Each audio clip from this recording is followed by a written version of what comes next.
Hello నమస్తే ఆదాబ్ నేను మీ Rafiq king big boss shocking elimination ఎవరో తెలుసా అయేషా ఎలిమినేట్ అయ్యిందా బిగ్ బాస్ నుంచి అయేషా అవుట్ లేక వాలంటరీ ఎలిమినేషనా అవి తెలుసుకుపోయే ముందు కొంచెం నా ఛానల్ని ఓకే ఇక బిగ్ బాస్ హౌస్లో వైల్డ్ కార్డ్స్ గురించి మాట్లాడుకోవాలంటే మొట్టమొదటిగా మనం మాట్లాడుకోబోయే ఫైర్ బ్రాండ్ అయేషా గురించి బాబా వచ్చిన 2 వారాల్లో ఏమన్నా ఆడిందా అయేషా ఫైర్ బ్రాండ్ కంటే ఎక్కువ అనాలి.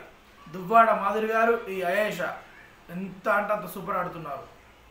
లాస్ట్ నామినేషన్ రీతు చౌదరి మీద ఎంతలా వేసిందంటే నామినేషను అసలు face to face hand to hand లెక్క నువ్వు లవ్ ట్రాక్కే వచ్చావు, నువ్వు లవ్ కోసం వచ్చావు, నువ్వు కంటెంట్ కోసం వచ్చావు అని యమ పాయింట్లు సూపర్గా చెప్పింది. అలాంటి అయేషా ఆరోగ్యం ఇప్పుడు క్షీణించింది పాపం. 2 రోజుల నుంచి అయేషా ఊపట్లేదే బిగ్ బాస్ హౌస్లో అని అందరూ షాక్ అవుతున్నారు. నేను కూడా చూసి అంత ఊపడతలే, అప్పుడప్పుడు ఎప్పుడో ఊపడుతుంది, డల్గా ఊపడుతుంది దాని డౌట్ వచ్చింది. ఇవాళ big boss team and Ayesha team ఇన్స్టాగ్రామ్లో ఎట్టకేలకు పోస్ట్ పెట్టారు. ఆరోగ్యం బాగలేక డీహైడ్రేషన్ ప్రాబ్లం వల్ల హాస్పిటల్లో అడ్మిట్ చేశారు. 2-3 డేస్లో కోలుకుంటే ఓకే, లేకపోతే శనివారం వాలంటరీ ఎలిమినేషన్ జరగబోతుంది. కానీ పాపం అయేషా లేని లోటు మాత్రం బిగ్ బాస్ అభిమానులకు చాలా నిరాశకు గురి చేసింది. ఇదండి బిగ్ బాస్ బ్రేకింగ్ అప్డేట్.